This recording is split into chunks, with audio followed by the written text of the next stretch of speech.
नमस्कार साथियों, स्वागत है आप सबका विजडम पॉइंट पे। आज है 2 मई। यह है करंट अफेयर का सेशन। अगर आप SSC, railway, UP triple SC की तैयारी कर रहे हैं तो आप बिल्कुल सही जगह पर हैं। इसके अतिरिक्त यदि आप देश दुनिया की जानकारी रखना चाहते हैं तो भी हमारे चैनल विजडम पॉइंट को सब्सक्राइब कर लीजिए। इस चैनल के माध्यम से जो भी देश दुनिया की नई जानकारी होगी आप तक पहुँचाई जाएगी। साथियों, आज का सेशन शुरू करते हैं। आज का पहला क्वेश्चन है, अभी किस देश के मौसम विभाग ने हिंद महासागर क्षेत्र में उष्णकटिबंधीय चक्रवातों के नए नाम जारी किए हैं? इस क्वेश्चन का बी ऑप्शन सही है, भारत। साथ ही थोड़ा सा इसको सरल भाषा में समझिए कि अभी भारत के मौसम विभाग ने 169 नए चक्रवातों के नाम जारी किए हैं। अब साथियों, ये नए नाम जारी किए हैं तो ये नए नाम रखे कब जाएंगे? जब बंगाल की खाड़ी या इंडियन ओशियन के क्षेत्रों में चक्रवात आएगा तो इन्हीं 169 नामों में से एक एक नाम करके इसे रखा जाएगा। अब साथियों, बात उठती है कि 169 नाम दिया कौन है। तो आपको बताना चाहते हैं कि बंगाल की खाड़ी व इंडियन ओशियन के आसपास के जो 13 देश हैं, तो उनको बोला गया कि आप लोग 13 नाम हमें दीजिए। तो 13 नाम अगर 13 देश वाले बताएंगे तो टोटल 169 नाम हो जाएंगे। तो वही 169 नाम जारी किए गए हैं भारत के मौसम विभाग के द्वारा कि अब इन 13 देशों में जो अगर चक्रवात आएगा तो 169 में से एक एक नाम करके रखा जाएगा। अब समझिए, जैसे कि अगर बांग्लादेश में कोई चक्रवात आया, ए चक्रवात आया मान के चलिए, तो अब अगर वहाँ पे ए होगा तो वही चक्रवात अगर भारत में आएगा तो भारत में भी उसका नाम ए ही होगा। तो इसी प्रकार से 169 नाम जारी किए गए हैं और 169 नाम में किसी भी देश में अगर चक्रवात आएगा तो एक नाम उसमें से रखा जाएगा और वो चक्रवात किसी दूसरे देश में जाएगा तो उस देश में भी उसी नाम से उसको जानेंगे।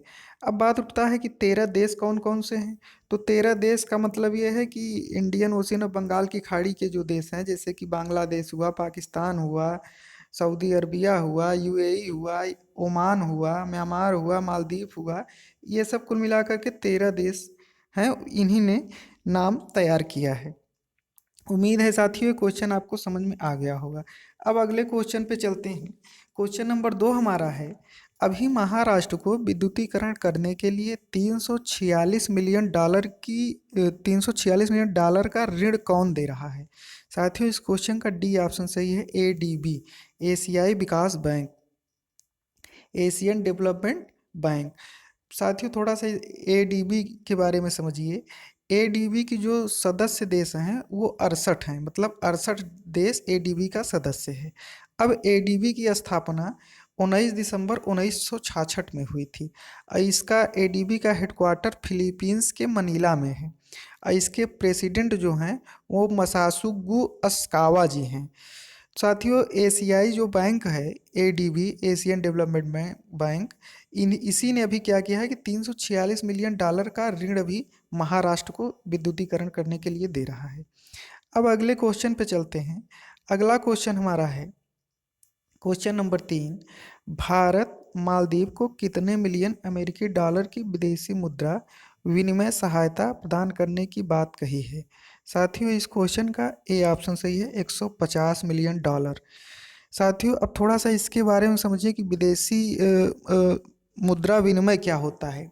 विदेशी मुद्रा विनिमय का मतलब ये है, थोड़ा सा इसको सरल भाषा में समझिए, जैसे कि हम किसी देश से कोई सामान ले रहे हैं तो अब ये जरूरी नहीं है कि हम उसको रुपया दे दें और वो भी मतलब ले रहा है अगर हमसे सामान तो अपना उनके यहाँ जो मुद्रा चलता हो वो दे दे। ऐसी बात नहीं होती साथियों।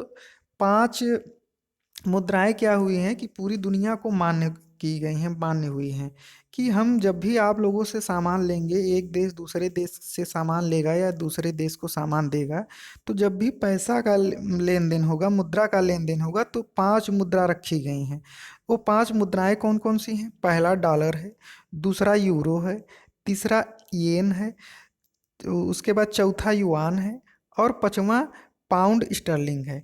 तो साथियों, दुनिया इन पांचों मुद्राओं को ही मानती है और इन पांचों मुद्राओं से ही लेन देन होता है। अब सपोज करिए जैसे कि भारत अगर किसी देश से सामान कुछ ले रहा है तो उसको रुपया नहीं देगा, उसको डॉलर में पैसा दिया जाएगा। या तो भारत से कोई सामान ले रहा है तो भारत न तो उससे रुपया लेगा और न तो उससे उसके यहाँ जो मुद्रा चलती होगी उसको लेगा। वो किस में लेगा? या तो डॉलर, या तो यूरो, या तो येन, या तो युआन, या तो पाउंड स्टर्लिंग, इन्हीं पांचों मुद्राओं में से लेगा। लेकिन साथियों आपको बताना चाहते हैं कि ज़्यादातर लोग डॉलर का ही यूज करते हैं। अब अगर इसको सरल भाषा में समझिए कि जैसे आप कभी गए होंगे दुकान पे, 100 रुपये का सामान लिए, और 100 रुपये का सामान लेने का मतलब ये है कि आप तब दुकान वाले को एक एक रुपये का सिक्का थोड़ी ना देंगे, या एक एक रुपये का सिक्का वो मान्य नहीं करेगा। हो है तो पैसा ही, लेकिन वो नहीं लेगा। तो इसीलिए क्या हुआ, अब अगर 200 का नोट देंगे तब भी थोड़ी सी दिक्कत हो जाएगी। तो इसीलिए क्या हुआ कि सब देश वाले बैठ करके माने 5 मुद्रा तैयार किए कि ठीक है, एक ऐसा बीच का कॉम्बिनेशन बना के रखा जाए कि जिससे किसी को ज़्यादा दिक्कत ना हो।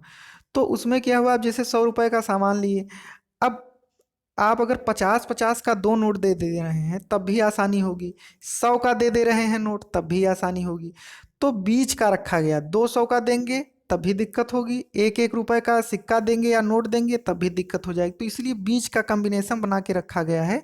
तो कॉम्बिनेशन में यही पांचों डॉलर चलता है, लेकिन ज़्यादातर डॉलर ही चलता है।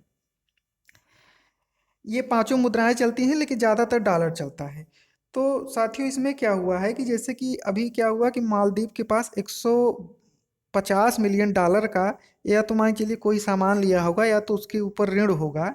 तो भारत ने क्या किया है कि भारत ने कहा कि ठीक है, तुम्हारे पास डॉलर नहीं है अगर, या ये पांचों मुद्राओं में से कोई मुद्रा नहीं है, तो तुम हमें जो तुम्हारे यहाँ मुद्रा चलती हो उसी मुद्रा को हमको दे दो। अब बात उठती है कि मालदीव में कौन सी मुद्रा चलती है, तो मालदीव में रुपया चलती है, रुपया। तो अब भारत ने क्या कहा कि आप हमें रुपया में ही हमको पैसा दे दीजिए, जो 150 मिलियन डॉलर आपके ऊपर बाकी है। आप डॉलर आपके पास नहीं है तो मत दीजिए। तो साथियों क्या है, ये थोड़ा सा रहम इसलिए दिखाया जा रहा है कि पड़ोसी देश हैं, और पड़ोसी देश हैं तो इन पे कोई और आकर के मतलब हावी ना हो जाए। अब चूंकि हमारे अगर बगल वाले, जैसे बगल के कोई लोग हैं और उस पे हमारा दुश्मन आकर के हावी हो जाए तो थोड़ा सा दिक्कत हो जाती है। तो इसीलिए क्या हुआ कि इसीलिए थोड़ा सा रहम इनके ऊपर बढ़ती जा रही है। अब बात उठती है कि ठीक है, मालदीव का रुपया तो ले लिए, लेकिन भारत के कौन काम, क्या काम में आएगा। तो भारत के काम में तो विशेष नहीं आएगा, लेकिन ये होगा कि अगर उनको लोन वोन की फिर से ज़रूरत हुई मालदीव को, तो वही रुपया उठा करके फिर से उनको दे दिया जाएगा। तो उम्मीद है साथियों क्वेश्चन आपको अच्छे से समझ में आ गया होगा। अब अगले क्वेश्चन पे चलते हैं। क्वेश्चन नंबर 4 हमारा है कि अभी कतर में भारत का राजदूत किसे बनाया गया है। साथियों इस क्वेश्चन का सी ऑप्शन सही है, दीपक मित्तल। अभी दीपक मित्तल जी को कतर में भारत का राजदूत बनाया गया है। तो अब बात कतर की आती है, तो कतर की राजधानी जो है वो दोहा में है। वहाँ मुद्रा कतरी रियाल चलता है, और पीएम वहाँ के शेख खालिद बिन खलीफा बिन अब्दुल अजीज अल थानी, इतना बड़ा नाम है। तो यही वहाँ के प्रधानमंत्री हैं। कौन है, एक बार फिर से बता दे रहे हैं आपको, शेख खालिद बिन खलीफा बिन अब्दुल अजीज अल थानी।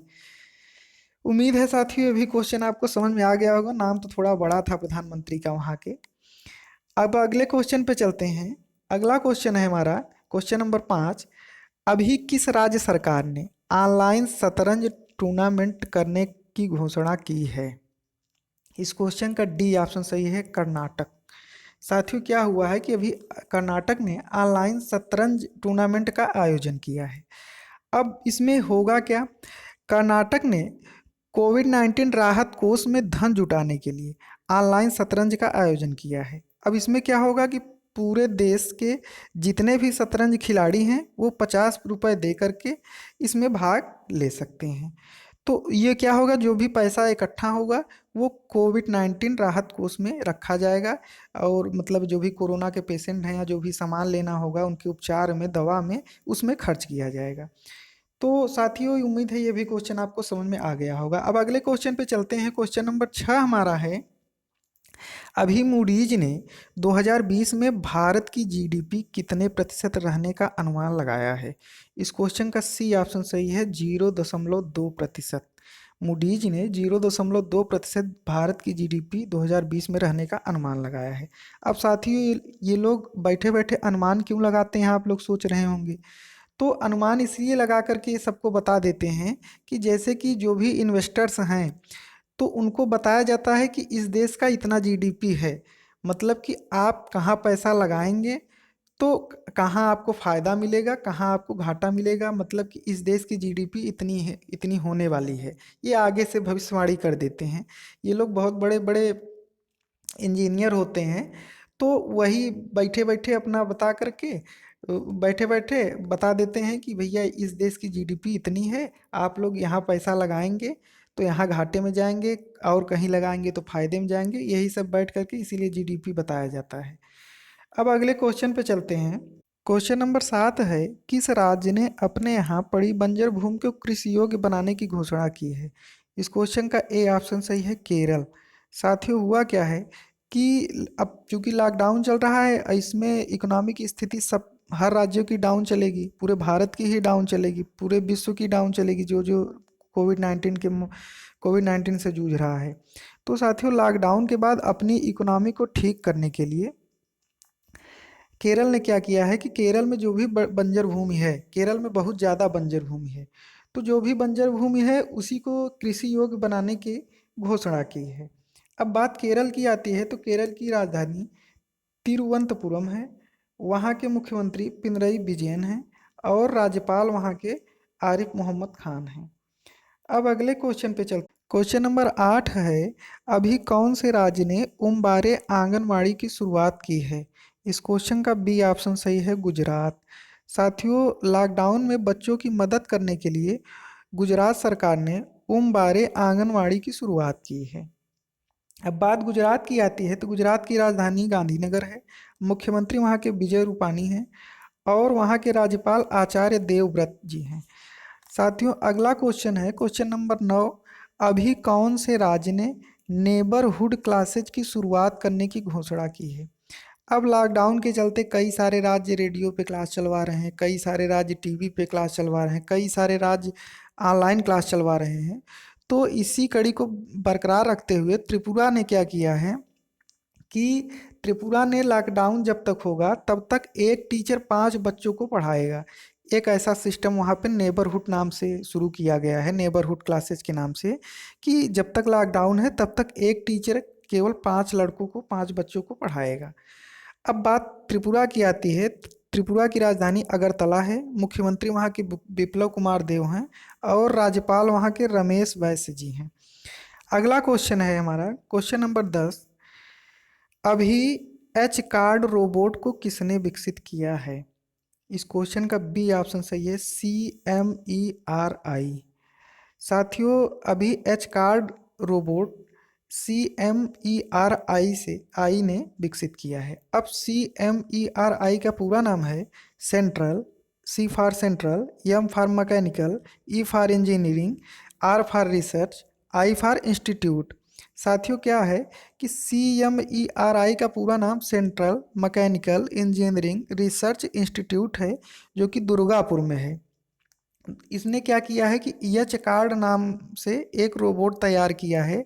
अब ये रोबोट का काम क्या होगा, कोरोना वायरस से लड़ रहे जो हेल्थ वर्कर हैं उनकी सहायता करने के लिए ये बनाया गया है, जो कि कोरोना पेशेंट को दवा खाना पहुंचाने के उपयोग में लिया जाएगा। इस रोबोट का उपयोग जो भी कोरोना के पेशेंट हैं उनको दवा या खाना जो भी उनकी समस्या होगी उन तक पहुंचाने में या उनको सुविधा दिलाने में इस रोबोट का प्रयोग किया जाएगा। अब यच कार्ड का भी पूरा नाम सुन लीजिए, H for hospital, C for care और A for assistive, R for robotic, D for device. इसका पूरा नाम अगर कहें हम तो hospital care assistive robotic device है। अगला क्वेश्चन है हमारा क्वेश्चन नंबर 11, अभी अंतर्राष्ट्रीय मजदूर दिवस कब मनाया गया? तो साथियों ये 1 मई को अंतर्राष्ट्रीय मजदूर दिवस मनाया गया है। उम्मीद है साथियों सारे क्वेश्चन आपको अच्छे से समझ में आ गए होंगे। अगर इसके अलावा आपका कोई सुझाव है तो आप प्लीज़ कमेंट बॉक्स में ज़रूर कमेंट करिएगा। और ये वीडियो अगर आपको पसंद आया हो तो ज़्यादा से ज़्यादा लोगों के पास शेयर करिएगा,